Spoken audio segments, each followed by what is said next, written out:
WhatsApp guys, কি অবস্থা সবার? সবাই নিশ্চয়ই অনেক বেশি ভালো আছে, সুস্থ আছো। আমিও ভালো আছি, সুস্থ আছি। গাইজ, আজকে আমি এমন একটা জিনিস নিয়ে আসছি, এমন একটি নিউজ নিয়ে আসছি যে নিউজটা পড়ার পর আসলে মানুষের বিশ্বাস হবে কি না হবে আমি জানি না, তবে আমি তোমাদের সাথে শেয়ার করার জন্য আসলে এই ভিডিওটা বানাচ্ছি। তো কাহিনী যেটা হয়েছে, ইন্ডিয়াতে একটা মন্দির আছে যে মন্দিরটাকে ভিসা মন্দিরও বলা হয়। তো এই মন্দিরকে বালাজি নামেও অনেকে বলে থাকে।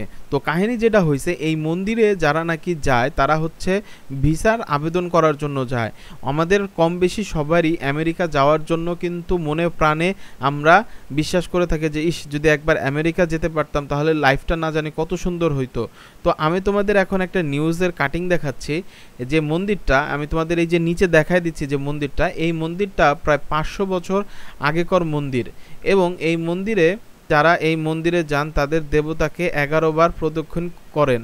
প্রদক্ষিণের সময় তারা দেবতার কাছে মনোবাসনা প্রকাশ করেন। এরপর পূজার সময় পাসপোর্ট দেবতার মূর্তির সামনে রাখে।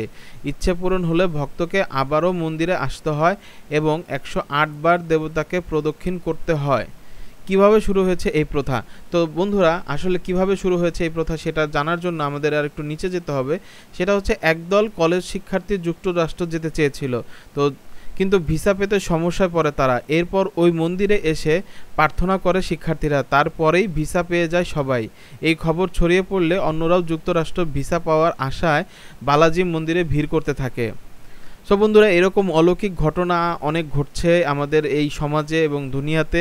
সো সেটা আমি এখানে কোনো ধর্ম বর্ণ কোনো কিছুর সাথে আঘাত হানিনি। এই ভিডিওটা জাস্ট শুধু সবাইকে ইনফর্ম করার জন্য যে এরকম একটা অলৌকিক ঘটনা ঘটছে এবং এটা নিউজ হয়েছে বিধায় আমি কিন্তু তোমাদের সামনে তুলে ধরেছি গাইস।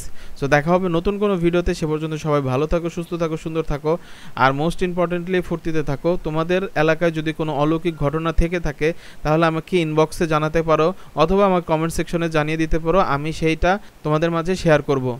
আল্লাহ হাফেজ। আসসালামু আলাইকুম রহমতুল্লাহি ওয়া বারাকাতুহু।